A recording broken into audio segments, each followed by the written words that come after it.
Welcome to Refuel with Reverend Johnson and Reverend Rob. What's up? Hey, everybody. It's so good that you all are joining us on Friday at 7 p.m.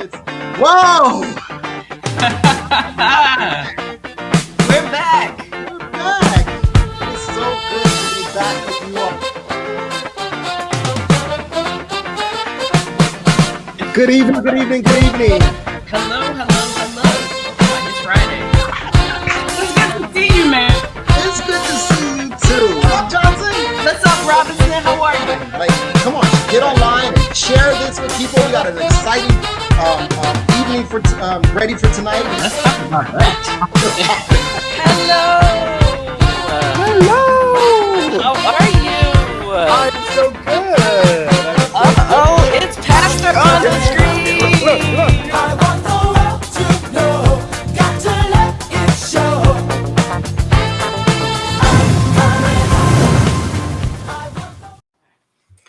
What's going on, Johnson? Mr. Robinson, How are you feeling? I'm good. How about yourself? I am highly blessed in the Lord. Oh, What is it? Blessed and highly favored in the Lord. your background is actually matching the template for our refuel thing. It is. It was all my idea. You're welcome. Hey, Lanita, I see you. What's going on? Hey, Deborah. I hope you're doing well. I hope you're feeling good. Miss Trotter, how are you today? Yeah, so what's popping going on? How's Maryland? What's popping over there? Cicadas? Hey, yeah, I heard about that. Is that something that's like they told the cicadas the last time and I didn't see any? So, like, knock on everything. In my neighborhood, I haven't seen any, but I've been on a couple calls with folks that are throughout the Maryland area, and they're everywhere. Apparently, what do they look like? Do we have a picture of one? I mean, what does a cicada look like? Ashton, can you show us what a cicada look like? I hear people talking about the cicadas are coming. The cicadas are coming. Yeah, so they come I think every 17 years, or it's not true. Oh, really? When I was in Maryland, they were supposed to come then. So yeah, I don't know if it's the area, but apparently they're populated. So I did send Ashton a meme last week for it. We didn't use it, but I don't know if he has time to post it. But if he does, he'll pull it up. Don't show them. Oh, Lanita, you're gonna see them. Yeah, but is that is that just Maryland or is that like everywhere? So that's the thing, I don't know. So if you're watching us tonight, let us know if cicadas come in your area. I have only been in Maryland, so I'm not sure. But it's a thing. Let's look that up. You can have internet access. They come in different regions at different times. Yeah, okay. Yeah, seriously. I don't believe that. Only because, when people start complaining, I be thinking there's going to be this swarm of cicadas that just go, whoa. Virginia, yes. Okay. All right, here we go. Ashton, I'll just I'll share my screen if that's easier. Georgia has an even bigger. Has every bug known to man. Oh, really? There we go. So here are what the cicadas look like, Sean. I heard they're loud. Is it that they're loud? Yeah, I think they come to mate, and then so it's 17-year cycle. They come to mate, and then they go back in the ground. Oh, so looks like, at least from this, here's where they come in. So yeah, so that's the cicadas. Thank you, Ashton, for indulging us. Yeah, I keep hearing people talk. I mean, again, when I was home, people were talking about the cicadas. Hey, what's up, Pastor? We see you, bro. Very loud. Okay. Very loud. Okay. Yeah, I want to say I've experienced them, but not the way that people get so worried about it. You know what I mean? So what I was gonna say is, people as we were end of March and April, people were saying how some time ago they were really bad and they would fly. So they would fly in your face, or they'd get stuck in your hair if you had long hair. Yeah, I don't know. I don't know about that. So because I'll sip my tea on that. Yeah, so they're here. I think they come out for only a short period of time. I think it's like 2 or 3 weeks, and then they go back into the ground. But then it's really annoying.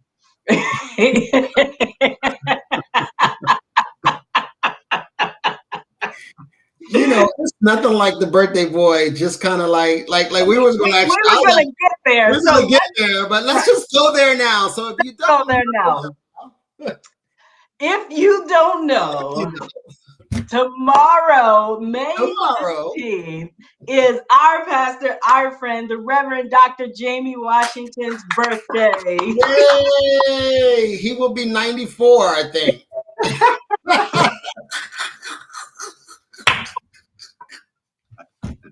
Oh man! No, he is celebrating his birthday, and we are excited about it. I hope you are. We are asking that if you have his telephone number, that you ring his phone off the hook, text him, email him, do whatever you need to do to show him that you are absolutely in love with this guy. So that's right.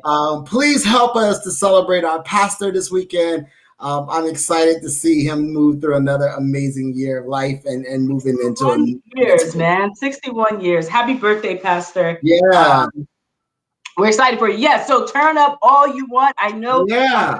I've had the opportunity to be on a couple calls with him this week, and he's been celebrating all week. So you know how I feel about May birthdays. Turn up. Do all that you want to do. So that if you didn't notice, she kind of threw that hint in there about her birthday too. So let's just go ahead. No. I just said, you know how I feel about May birthdays. Y'all May children are so hilarious and so weird in so many ways. But Johnson will be celebrating her birthday at the end of the month as well. So we'll be doing something special for that as well. Yeah, I haven't started complaining like Sean has. Sean would have been complaining, oh, they don't do anything for me. That was Sean. I'm a December baby. You know how y'all do. I mean, you lucky. You just get pastor gets a birthday great celebration in May because obviously May brings flowers, and that's when the weather starts changing. Here he goes. Where's the violin, Ashton? Don't play. I'm considering having a birthday party in the month of July. How about that? I'm thinking about having a birthday party. I know that's right. That's what's up. He said he is turning. We lost a year due to COVID, so I'm turning back time like Cher. You'll be 51. Do it, sir. Listen, you can do whatever you my friend. That's right. Right, you can do whatever you want. That's right. And your birthday is during a national holiday all the time. It's celebration all the time, right? Yeah. So it's during Memorial Day weekend. And it's one of those things, right? So people are busy, people fit me in. I'll use Sean words. He fits me into his schedule during my birthday. So wait a minute. I need to stay home for Memorial Day for your birthday. Don't even try. So you know where I could be during Memorial Day? That's an extra day off of work. I know it is. And you're typically in Vegas with your other friends who celebrate their birthday during my birthday. Wait, you are stop it.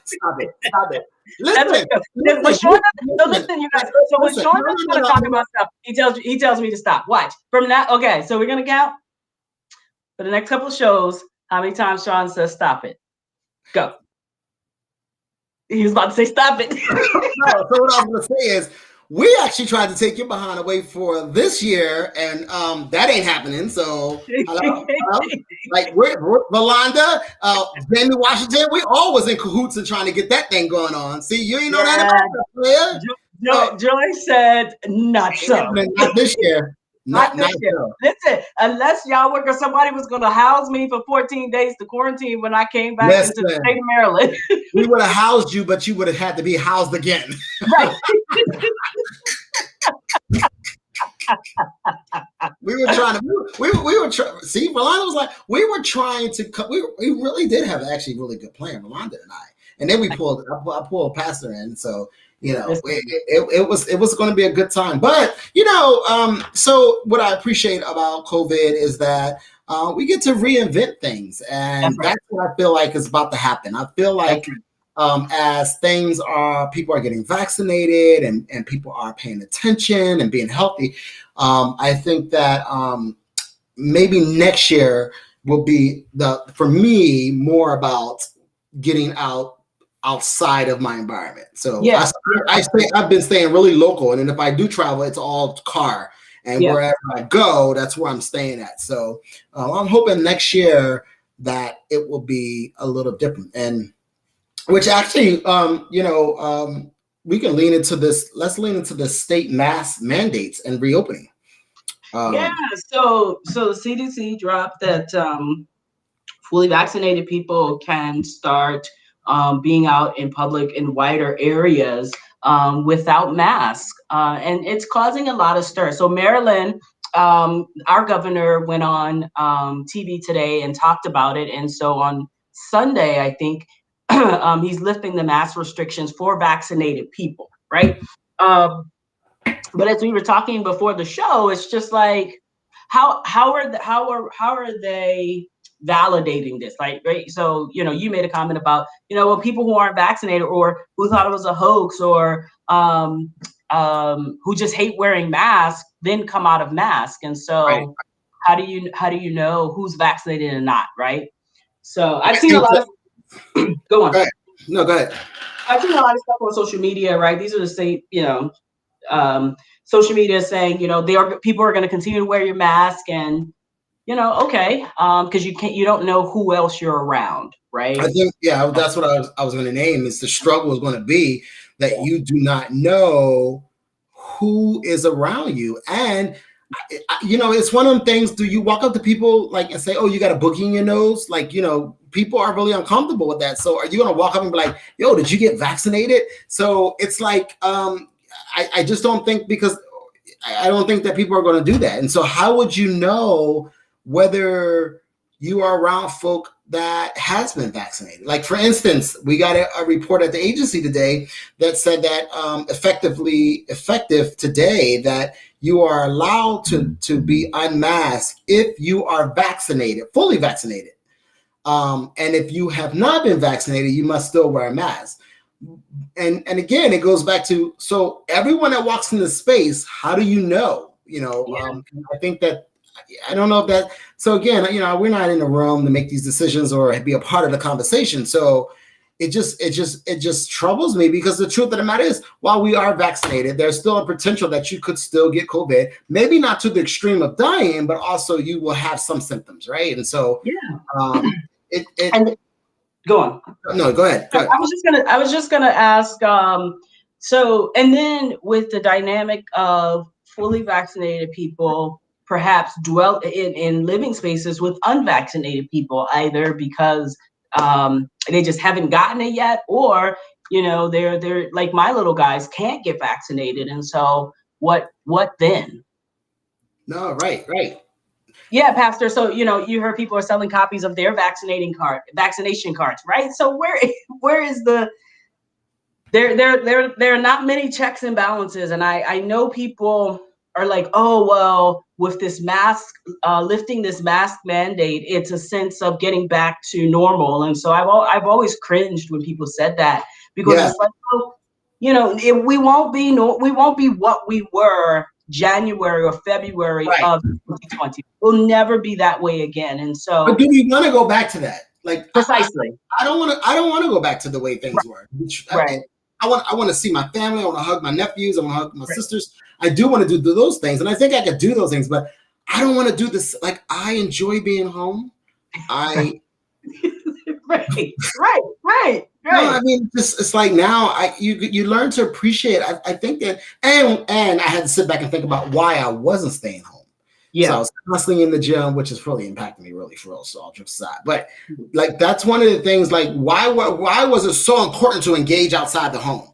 Right. And so, it's definitely given me a new appreciation of my own walls that I have created and built. And so, yeah, I think it's going to be a tough transition, but I think that what's going to be on the other side is going to be amazing. Oh yeah, absolutely. And I agree that it has, I miss family, I miss friends, I miss being able to embrace and truly just chill and spend time together.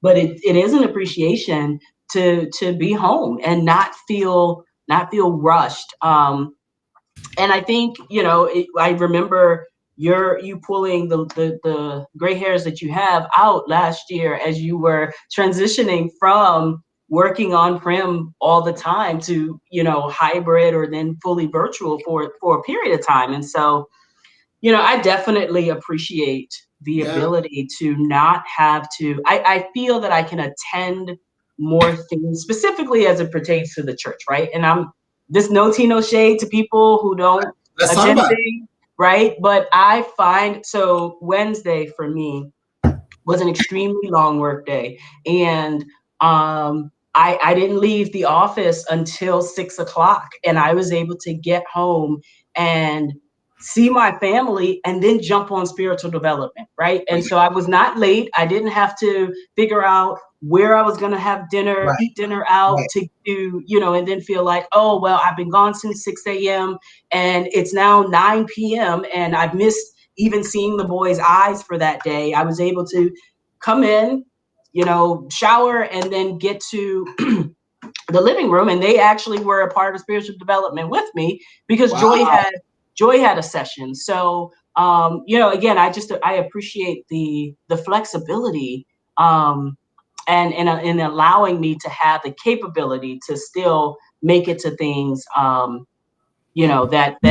I'd probably have to, I'd had to miss it last week if I had to go over to Baltimore City to attend. Wow. And so while we shifted from the mask to what COVID what some of the benefits were or are, you naming that has really hit home for me, because moving and still being a part of our ministry is very important to me. And, we didn't know what that was going to look like. And I feel like I had, that what I'm doing now is the same thing I would be doing if I was right there in Baltimore with church. So, I'm still in service. And truth be told, I like the way that service is for me. And so I know that doesn't work for everyone. And what I appreciate is the consideration of hybrid processes or on-prem, off-prem, and what that looks like. And so I think it gives us an opportunity to kind of redirect what ministry looks like remotely, and how we can still reach people. I mean, we people who have never heard of a Unity Church is now, can have access to a Unity service. Yeah, absolutely. Them all around, right? And so I just hope that as we go, talk about that, the mask mandate, I hope that people are just conscious of what they can do and how they can impact other people. Yeah, absolutely. Gosh, I forgot. I guess I shouldn't say it. I can't remember. I was about to say something. I think you should say whatever you want to say. I can't remember what it was. I was gonna have something witty, but it escaped me. Yeah, but I definitely agree. Well, speaking of like stuff that our country is going through, I went to the gas station yesterday to get some gas, and guess what? There was no high octane gas. so I don't know. Like, I feel like a pandemic is going on, and now there's a shortage of gas because of a hacker. Like, what's your thoughts? Like, I don't know what is. Are you guys having that experience up north? Oh yeah, absolutely. I was actually okay. So I wasn't sure if you were going to be impacted because what was hacked, I believe, was the Colonial Pipeline system, and the pipeline goes from Texas north. Right. Yep. So as far as I believe the ending is New Jersey area. Right. But it goes up the East Coast. So that's why I wasn't sure if you were going to be impacted. Yeah, we are impacted because the trucks can't get the gas and truck. Okay. So apparently, and I didn't know this, but apparently there's a law about trucking gas. Did you know that? Right. So I'd heard, I don't know integral details, but there's a shortage of actual drivers for the truck. I'm trying to look this stuff up. Right. So while you're looking that up, let's talk about how there aren't really any federally regulated cybersecurity mandates for private industry. No, and so Right. So this is right up my alley, right? Right? So the reason that one of the main reasons why these ransom attacks it seems like they're happening all the time is, if you think about it, they're not happening in the federal government, right? So people are like, oh, why I see you hacking all of these like hospitals and stuff.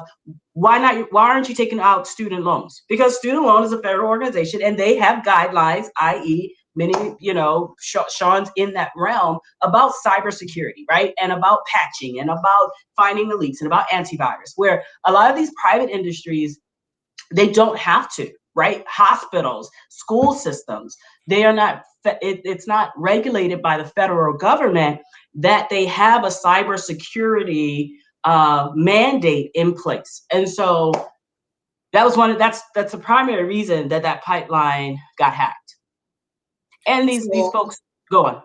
No. So let's talk about that. So when people talk about, what does that mean about being hacked and held ransom? So what happens is someone hacks in, takes control, and then you have to pay them to release the control. And that's what happens. So Johnson's right. Most private companies or, commercial companies, they aren't hiring analysts and protecting their networks. It's one of the things that the federal government, specifically my agency, we do is protect, because most networks are very vulnerable if you don't have some sense of end-to-end point protection, some type of insider threat or outside threat analyst, cybersecurity analyst that is patrolling or monitoring to ensure that you don't get hacked. And if you do get hacked, most people don't have an inside enclave that can then help get you out of that situation. So let's that might be a little too much. So here, folks, here's what that means to you as somebody at home on your Fios, Comcast, or DirecTV, right? So when you got your internet service provider, so again, whoever you have in your town, I have Fios. When I got Fios and they set up my router, they asked me, what do I want my router password to be, right? Yeah. And so when you select the password, that's your birthday, that's, your wedding anniversary, that's your kids' names, anybody can come up to, can park in front of your house. And if you have an easy password, they can crack that and use your internet service. Same way when you get these, what causes a virus, ransomware is a virus, right? Yeah. And so many of these ransomware attacks is you receive an email, doesn't quite look right, you're on a website, you click on a link, you have potentially opened up your home network and all of the devices that are connected to your internet service provider for an attack. Now, it's not going to be ransomware, it's just going to be an annoyance, right? So that's all that means. But it's just not your home, it's also your cell phone. Yeah. So right, your cell phone. Now, So here's where you might be like, oh, I told you so. Apple is probably one of the most secure telephones out there. They are. You're welcome. That'll be the only time you ever hear me talk about the benefits of an Apple iPhone. Right? They really got down. We talk about laptops at home and computers, like, you don't have to worry about that because that is something that they already do from the forefront, and I love that. Right, and so so iPhones, MacBooks, iPads, like I got an Android. So Colonial Pipeline paid roughly around $5 million in ransom to these hackers, and so they've identified it was a Russian hacker. Mm-hmm. And if you've caught the snippet, basically what these hackers are out for, they just want money, right? They're not. They don't really want to inconvenience anybody. So they're going to these hospitals, they're going to these police stations, they're going to like the Colonial Pipeline because they know that these people will pay to get it unlocked. Same thing happened in Baltimore County school system. But how about 911 centers? Yeah. Hospitals? Yeah. We don't hear about those entities because it's A, embarrassing, and B, Yeah. they have to pay a lot of money. So Right. unfortunately, the school system there's this stuff is taught in school. It's taught on It a is. black. And It is. so, It's what companies have to do is they really have to hire cybersecurity analysts and mobile threat analysts in order to help combat this. It's probably one of the it's probably the biggest crime that's never really talked about. right. And so one of the, and I think we talked about this earlier, behind the scenes, but they're asking for it to be paid in cryptocurrency. Yes, So I know they, that. And so tell them they why. right. You So know, they can't be tracked. Right. And again, it's cryptocurrency is not federally regulated, and it's how people operate on the dark web. It's if you we're not going to go down the pipeline about, pun intended, about cryptocurrency and about Bitcoin, right? So I know Rolanda's in the chat, and she may have a lot of thoughts and feelings about this, but that's how they get paid. And they know, again, when they have like the pipeline. That's what the big thing was last week. Like, people need to chill. It's not like we're out of gas. There was never a gas shortage. It's just that they cut it off. So yeah, so there's been a lot going on this week. Hello? It has. It really has. And so, in terms of not being able to get my gas, so right now one of my cars, like, I can't drive because I'm literally like 20 miles to empty, and every gas station I've gone to only has regular gas. So apparently the pipeline has now opened back up. Yeah. And so now and again, I don't know how that impacts Alabama, since we're closer to Texas than wherever you are, but I just saw in the chat that it's $7 a gallon in Richmond. So I mean, that's pretty. Woof. Yeah. So maybe So as you go up, maybe it's worse. But we do have regular gas. We don't have mid grade, or we don't have high grade.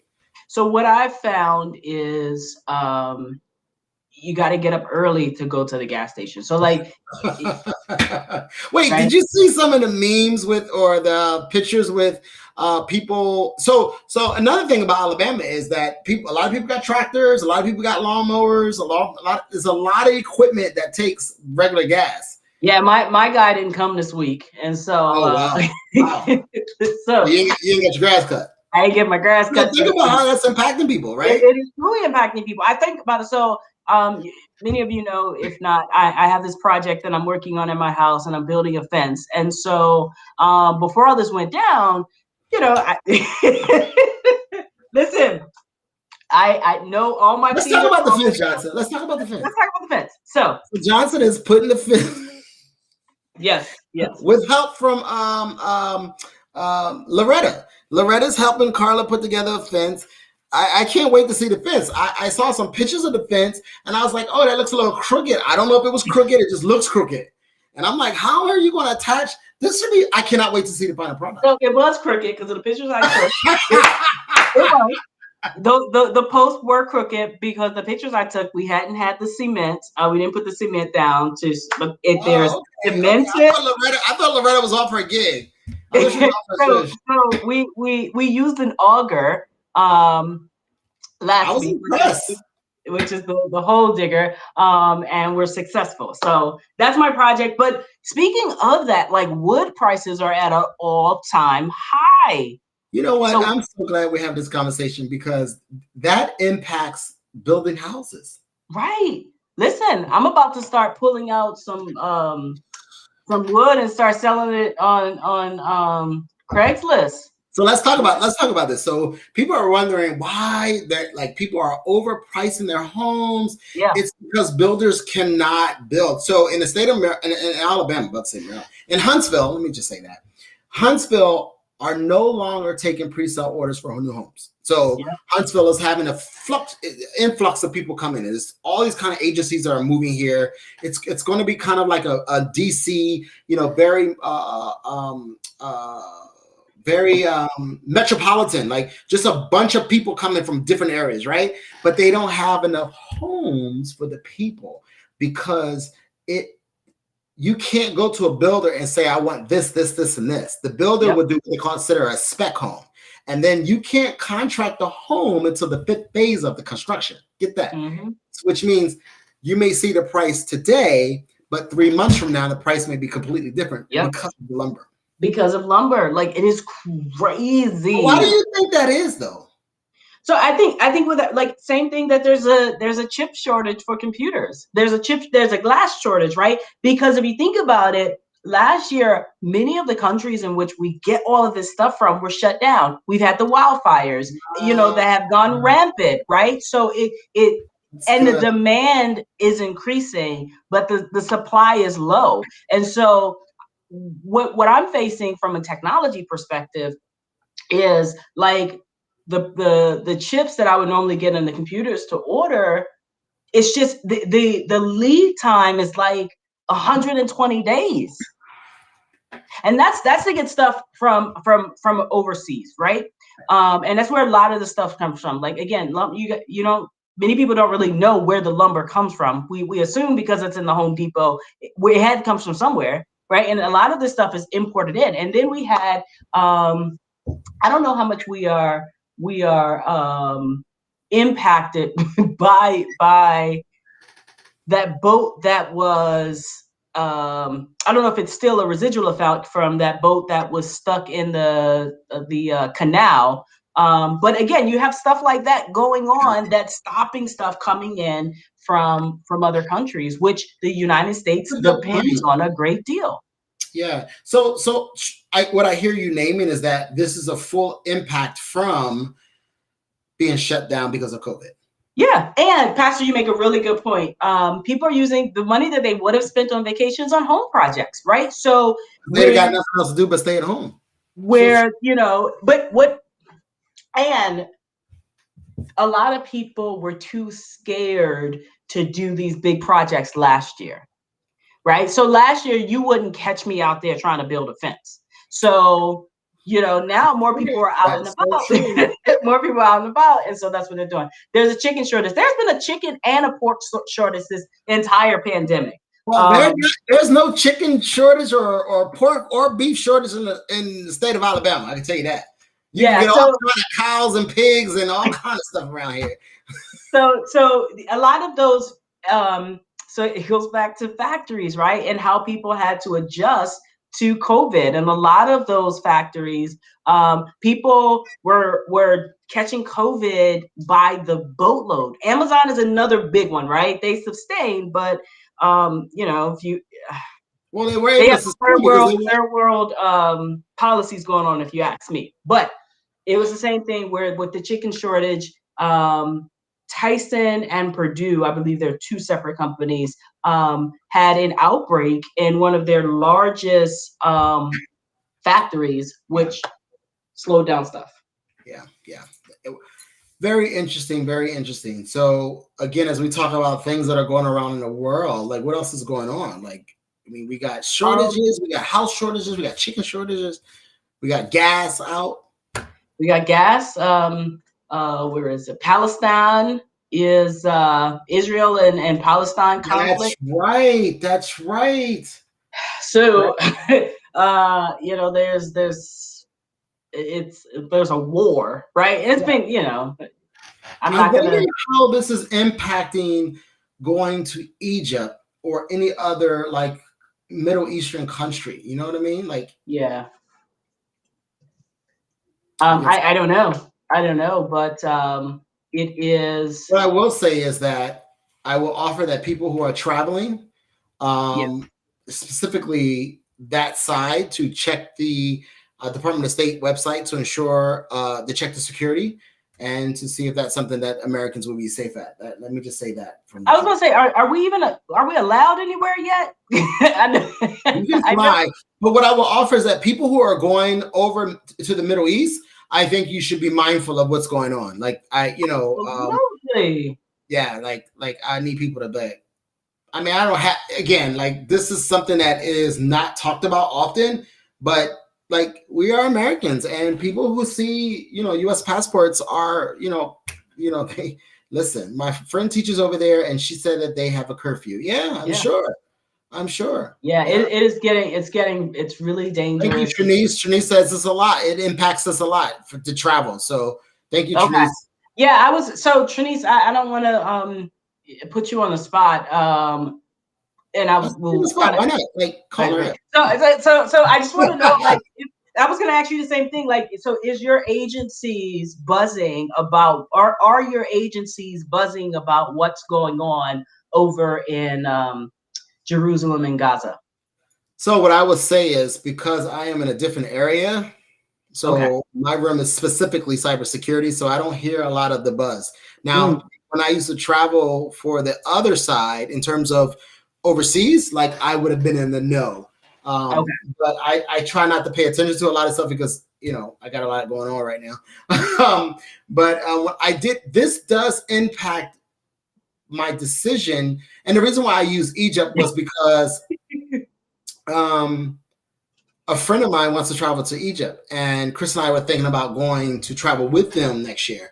And this I shared with them. We were talking, and Angela, we were talking about it last night, where I'm not quite sure if I would get approval to do that. Like, I get that. Sure if that would be something that a security officer would say, hey, sure, go on over there. Absolutely. I don't think that would work. So so Trinice said yes with the big eyes. I know, right? So there is buzz going on. Wow. And speaking of buzz, I know we're about to shift gears here completely to the left, right. But what do you think about this Portia and her engagement to her new boy? I'm switching, good people. So as we talk about buzz, we're about to go to reality TV. And so if you are involved with the Real Housewives of Atlanta, my question to you would be, what do you think about Portia being engaged to, I believe, what is his name? Simon Gubadu. Gubada. I wasn't going to try to do that. If we mess it up, we apologize. Gubada. And so I don't know if y'all watch it. I'll be interesting to the left, right. So I am really interested in having a conversation about this, because I'm going to tell you why. Because a lot of people think that apparently this guy was dating one of Portia's friends. Apparently. Oh, wait, back up. So I know Portia is one of the Real Housewives. Yes. Who was this guy either dating or married to? Because I thought he was dating or married to somebody that was on the show with her. No. Okay. No, that's not what happened. He was oh,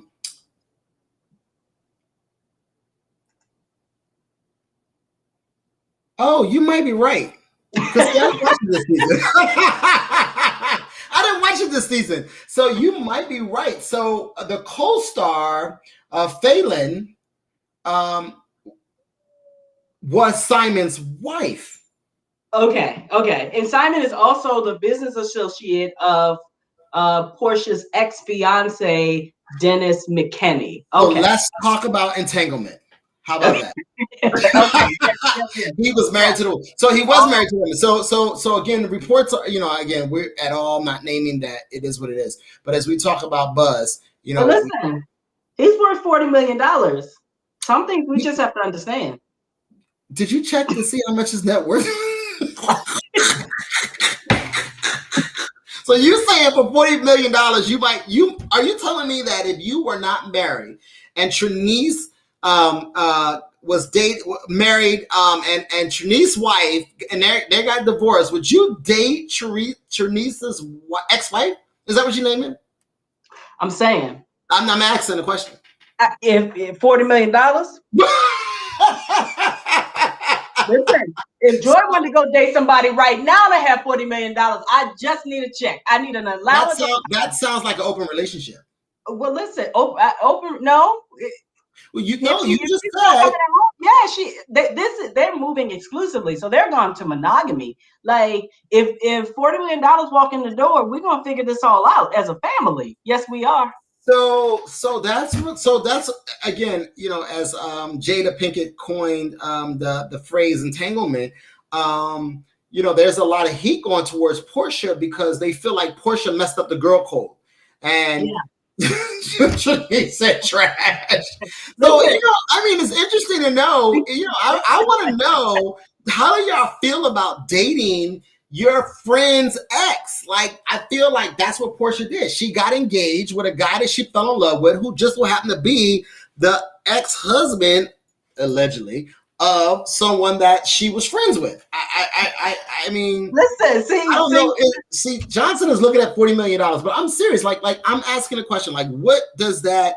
I mean, so there is a bro code, and the bro code is you don't bang anybody that's your friend bang. And so on the female side, there's a code as well, right? Right. So Lanita said, "Where's the girl code written?" Listen, let's talk all day. We can know what she's talking about. She's married. Listen. Throw them all in the trash. Right. So here's the thing. I want people to love and be loved how they want, right? And again, you have all of these codes, but this is all stuff that's made up, right? If it didn't work with you all and they've moved on to someone else, okay, it does bring the question in about, was there infidelity? And so I know that there's some things about, they were dating before they were over and all that kind of stuff. We're grown folks, right? And so I think there needs to be some healthy conversation to ensure that healing can begin. But I don't need to be there for her healing. We're not together no more. So do you believe that, and God said love is for everyone. I agree. And I agree that we are grown and you can't legislate love, and you do. Yeah. I get it all. You're right, Pastor. But do you believe that where do you think we have gotten this theory that we cannot impede or have an intimate domain, as in encroach on someone that has had an experience with one of our good friends?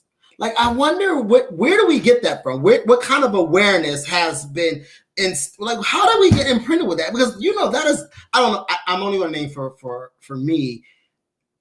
With my friends, my male friends specifically, like I do feel some kind of way. So I do feel some kind of way if I date someone that my best friend has dated. That's the truth. So, and I would, okay. I will. Now, I'm not saying that I would, shun them or feel like, bomb them out. But I would feel some kind of way if Keith rolled up with one of my, if Keith rolled up with Lenny, I would, or Dante, I would be like, hello, what the hell? So, okay, right, and I hear you, and I feel like I don't want it. Nope, not gonna do it. I don't want it because it caused my friend pain, and so here, that's the thing, right? So, but where did that pain come from? What's that about? So it's if there was any malicious intent, right? So they were creeping on you. That's where it came from. That thou shalt not covet your neighbor. That's where it came from. That's where it was imprinted. But again, if we talk about reframe, if we talk about evolving, does that really work for us now? Or are we just carrying around that old stuff? Why can't Keith be with a Lenny or a Dante? It didn't work with you. You happy with somebody? Well, I'll tell you why. So what you holding on? So you're holding on to some sense of possession. No. So here's real talk. So I appreciate this. Here's real talk. I would not be mad at him at all. Mm-hmm. I just think that it would draw some type of wedge in between how real we can have a conversation about what's going on in life in terms of relationship. So I could so if he has a relationship issue, I think there would be an uncomfortable state by sharing it with, you know what I mean? And I don't know if that's true. I hear you. And so I would invite you to the conversation. He said, if you want my ex, God bless you. Right. So I would invite you to the conversation of if that person is if you fully grieve that relationship and you fully moved on and there's nothing else that you have to give to them, then why not? Why can't you talk about it? Well, because I would feel like they would still be thinking about me while they're with him. That's really what it's this possession. It's this No, I think it's real. I want people to be happy too. I really do. I don't believe at this moment where I am that yeah, here's real talk. Like, I don't think anything can ever draw me away. Period. Yeah. So it wouldn't really impact me in a way of oh, but it would So be like oh shit. So here's the thing. Did I just say that? I've done it before. Oh, okay. Oh, I know. So I've done it before. So I know. I dated a very close friend of mine, girl, her one of her ex. Now, this was her side chick. This wasn't her main girl. This wasn't the wife. This wasn't the one that had the ring on the finger. So this was somebody that she had put up in a house somewhere. And so I didn't know going in. She knew who I was. I didn't know who she was. So she knew who I was. So there was some stuff on her part where she was trying to get back to the other girl. But when I found out, I had a choice, right? And so I talked to my friend at that time saying, why not? Yeah. Why can't I? And she didn't have a good enough reason. Just because I shouldn't, why shouldn't I? She's not the one with the ring. You got a wife, kids, a whole nother life. You holding on to this girl because part of you is not fully happy in your marriage. So why can't I make her happy? Because the truth is, maybe that person doesn't want them happy. That's it, right? She did not want her. She wanted her in the place that she had her, which was to be what she needed. Shut up, Nick. Right, Nick. We got to get her on the show. I want Nick on the show. Miss Snow must come on the show. Absolutely. So it was one of those things where you want her, but I can make her happy. I can give her everything that you are holding back from her. So in terms of that, there was a meme that talked about Alicia Keys and her situation and how that, because she kind of was in the same situation where she ended up being with someone who was with someone or ending someone. And here's the truth. I was with someone when I got into something, right? I ended it and then immediately went into something because you do realize that, while you have this, like, it's really not that great and you're just kind of holding on and you have to release it in order to really see. So with naming that, I think Alicia Keys' situation was So I believe that, as people are, around other people and I maybe there is some truth to, seeking out or investigating whether you will gel with someone that you do know based off of somebody else, Yeah. I completely agree, Rob. I completely agree. And I think that's where, and I learned this, there were some relationships I wish that I had this knowing of fully wanting to let go and fully wanting to make sure that we were at a space where we were okay before we moved on. But what I want, what I'm trying to say here is this is why the closure of a relationship is so important, right? And so I got so much to say about that. Okay, so okay. So for me, right? And so talk about what closure means. So for me, closure means just like it didn't work out, and be okay with it not working out, not holding all of these. For me, feelings and resentment and all of that kind of stuff, but really, yes, Pastor, you can end well, like ending the relationship well, where it write that down. That's a word. Right, it doesn't. Nope, I'm up next. It doesn't. That's a word, Pastor. You can. It doesn't matter what they do after you, right? It's wish them well. And we're in an age of social media. I can see except the exes that block me, I can see what they're doing. I can see what they're doing. If you're in an area in which your exes still live here, you still can bump into them. Doesn't mean there needs to be shade. And I'm of the notion now, like there are some relationships that I wish I had the opportunity to go back to them to say, you know what? Yeah, I screwed up. Yeah. But I had to do that internal work. So in my present marriage, I'm not holding on to all that stuff, because even though you're not with the person, it's still in your head. And that's what I was about to go about, in terms of closure, is about to kind of reach your understanding of what didn't work and what was going on in you that time, and be honest about owning some of the stuff that kind of triggered you to react the way you did based on what was going on in reality, right? And so exactly. I have recently received a phone call from my ex asking for an opportunity to have a conversation. Yeah. And, it was while I was in a space of, oh, well, interesting. And like I'm open to it. I had to communicate that to my partner at the time, and they were like, oh, well, why would you want to have closure? Like, okay, if you need to have that in order for there to be closure, then cool.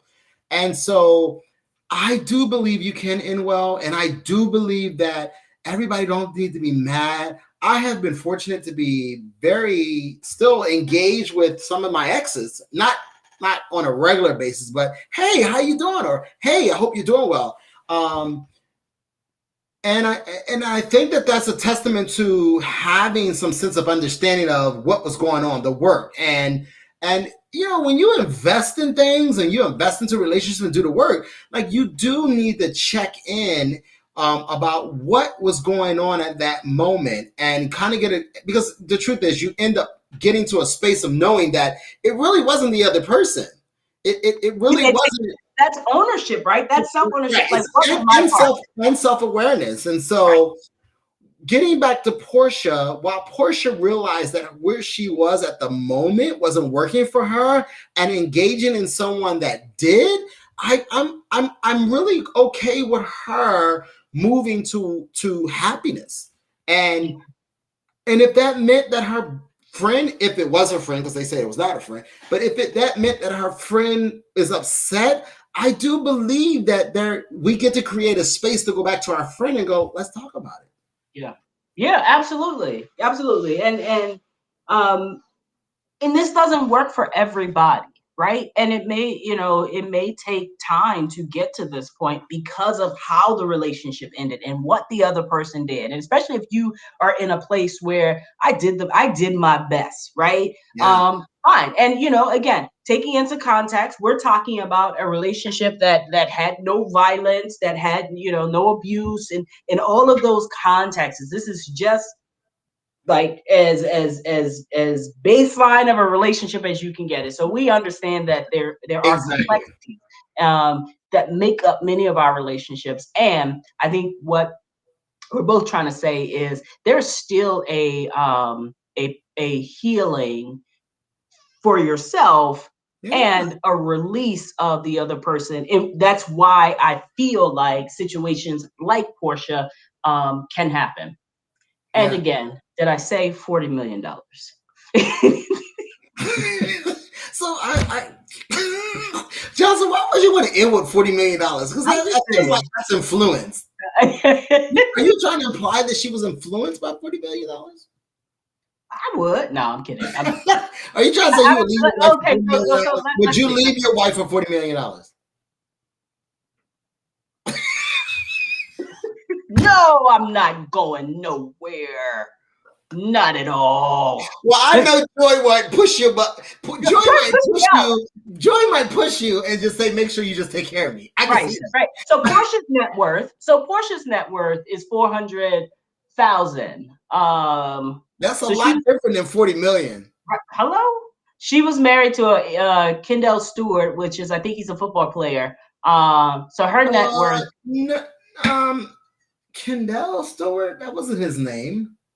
Cordell, sorry. Okay, there we go. Cordell, yeah. So her net worth is $400,000. So 40 million, 400,000. Y'all do the math.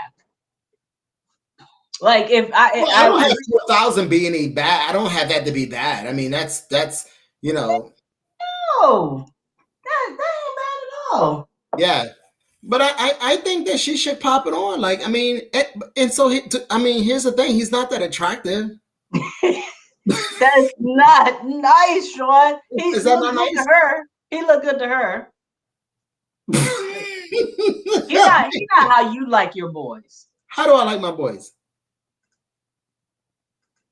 She said that's Target money. I cannot. I can't.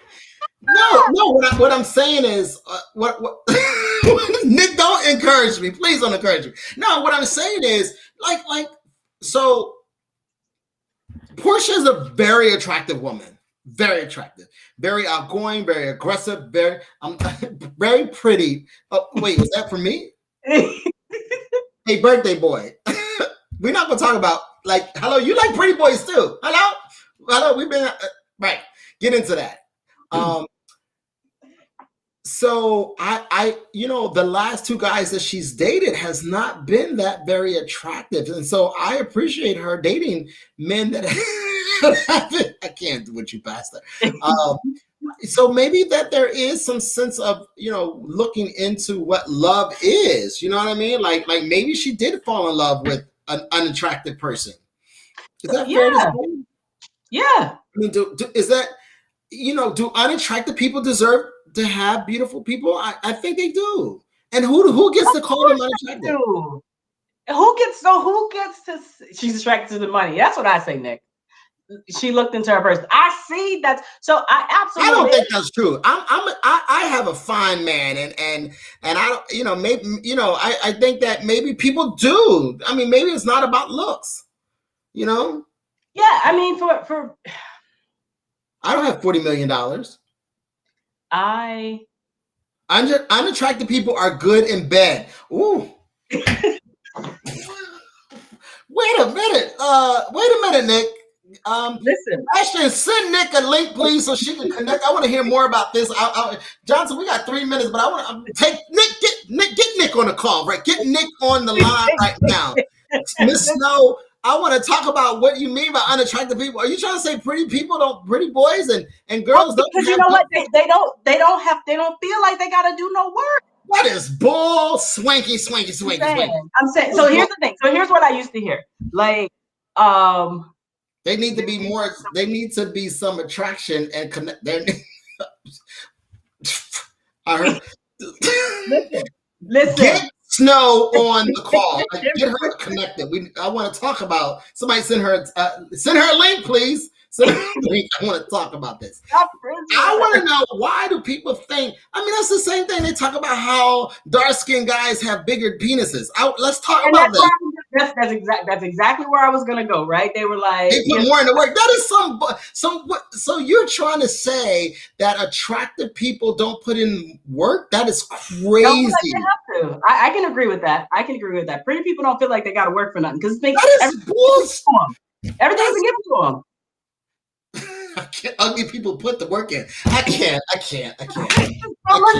So listen. We've been talking this entire time. But we're gonna do our what's the meme. We're gonna do what's good to watch. I want to talk about. I sent her a link. Nick, go to your messages. If you're at a place where you're safe and you could jump on, please do. That is some bullshit. Blah blah blah. All right. So while we try to get Nick, let's go to what's the meme. Nick, try to get on. Check your messages. Oh Lord. Who killed Goliath? When you haven't been to Sunday school in the church in a while. Cool. Wait a minute. Did I pass it? See, Johnson, we can't do the meme and have these texts, these side memes. Okay, so are you feeling judged, pretty boy? Oh, I can't wait. This is me when I'm starving, but I'm waiting for the next page. No.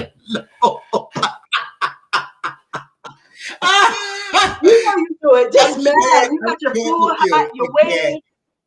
It was nice. How are you holding me up?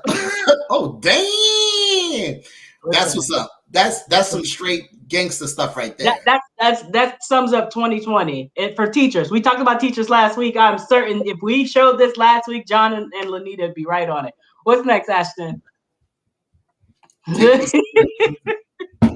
Really?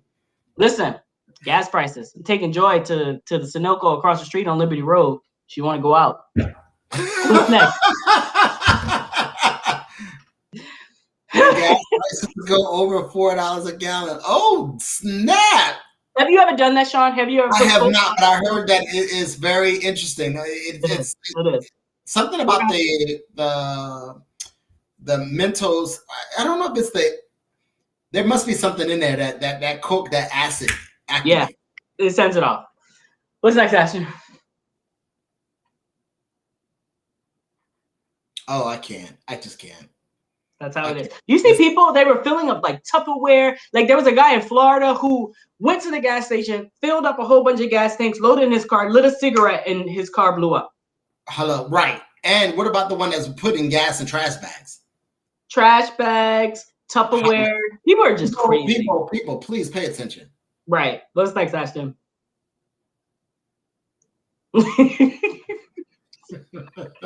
So true. So true. So That's. true. I think that was it. So did we get Miss Nick? I saw she looked at the link. Not sure if she's clicked on yet. Yeah, so let me give you your good watch for the week. I want everybody to, again, check into Legendary. It's amazing. It talks about the house. That's number 5. I want everyone to look at The Old Guard. It talks about like this woman who can't be killed, but is trying to make changes. It's amazing. It is really a good movie. It's amazing. Yeah. Go check that out. Number 3 is IP Man, who was the teacher of Bruce Lee. It is amazing, as we were talking about the Asian Pacific Islander Heritage Month.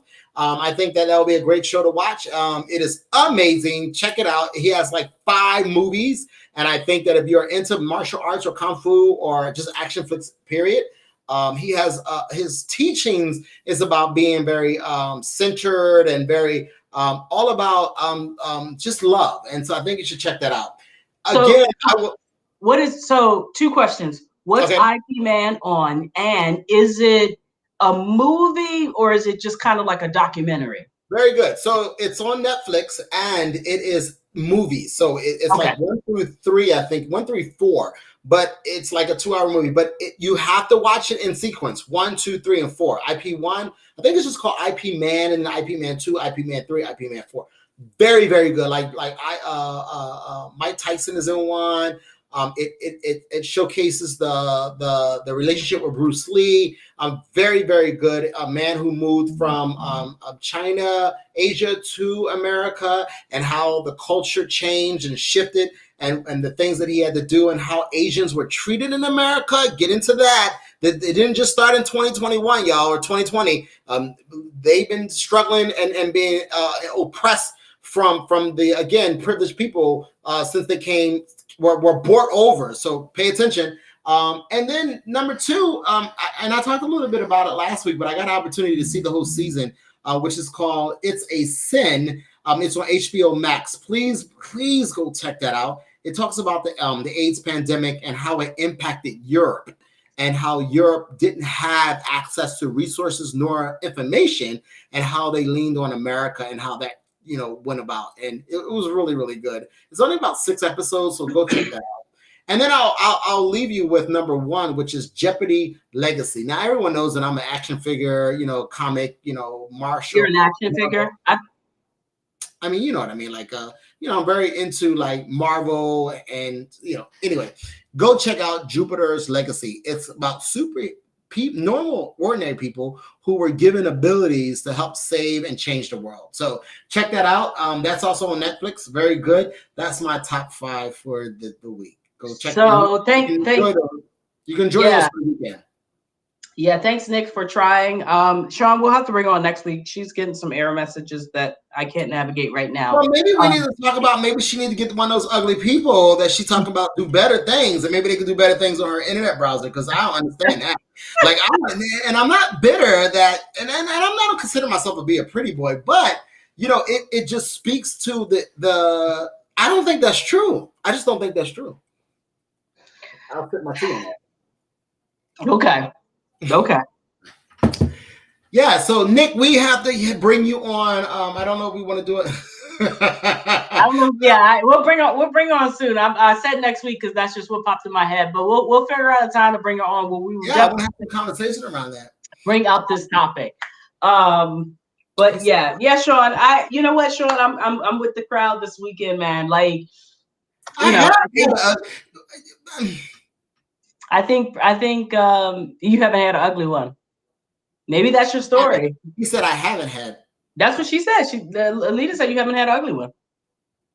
Well. See, he's in pretty boy denial. No, Johnson, no, I'm not in denial. Okay, what do you call it? I've had very attractive women and very attractive men. Okay. I don't have to be that. And I've fooled them. I don't know. I mean, I've had some moments of one night stands, or Sean, you've come to one of my comedy shows. I will indeed. So let's talk about what do we classify as ugly? So I think we don't have time to talk about what we classify as ugly. And I think again, it's your preference, right? So you said that Portia's guy was not attractive. So I did say that's ugly in my view. That right. So that's ugly to you. So I didn't say ugly. I said unattractive. What is the meaning? Unattractive means. I love her. She goes and researches every single thing. Not pleasing or appealing to look at. So a similar to plain or ugly or ill-favored. So you find the guy to be ugly. I didn't say that. You didn't say it, but that's what the word means. So what I would name is. So you're trying to clean it. You're trying to. I'm not trying to clean it. All I'm saying is it would be. If I drove down the street, I would not turn. How about that? Right. She did $40 million. $40 million. Now, right? Had I known that, I'm gonna fight you, John. Had I known that person had $40 million, I probably still wouldn't have turned. See? Yeah. So I mean, again, it's about preference, right? And so many people don't find me attractive because I'm too dark, because my hair is nappy, So many people don't find you attractive because you're light skinned. I'm thick, like you're 80. Right. I'm bald headed. You're thick, right? Like I'm very aggressive. I'm very opinionated. That you are. Yeah. So I need you to not say you're ugly, because I lived with you and I saw how the rotation around the door was. I said many people don't find me attractive. Many people can say that I am ugly. How many times have we gone out? Can we talk about the fact? We're not even. Y'all don't have no clue what Joy been through. Joy used to check people at the Longhorn. Like it was. There used to be a moment where I used to have to go in first and tell the waitress, "I'm gonna need you not to try to don't do that. Don't try to talk to my sister. Don't do that, because it's gonna be over." Am I lying? Have I not done that? So you have done that. My point is. So let's not say that people don't find you attractive, because my point is, pretty girl don't find me attractive. Some people, right? So it's preference. Where you didn't find that gentleman attractive, she found him attractive, and maybe because he's not what she's typically dated, right? Okay, y'all, it's been real. I know, right? So we don't went from COVID to pipe hacking, back to mass, back to Portia, and we really didn't dig into what we really was supposed to talk about. But here's what I will say: I am so excited that tomorrow is my pastor's birthday, and I want everybody on this call to ring a ding his phone tomorrow. So That's right. We're not gonna put his phone number out there. So if you don't have it, hit him up on Facebook.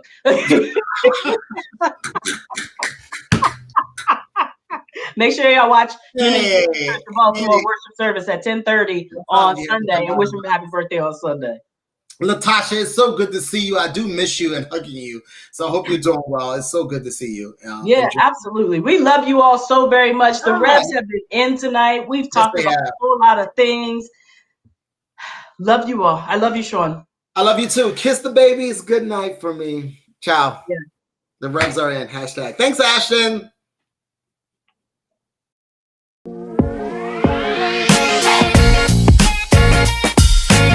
So, thank you all very much for joining us tonight. Johnson, kiss the babies for us. So yes, it's our show. I love you too. And we're going to get to do this again next week. Have a good night, everybody. Hey, subscribe to our YouTube channel. Shout it up. Subscribe to our Facebook. Get on. Subscribe. Here it is. Right there. Go to UFC Baltimore. Catch you this.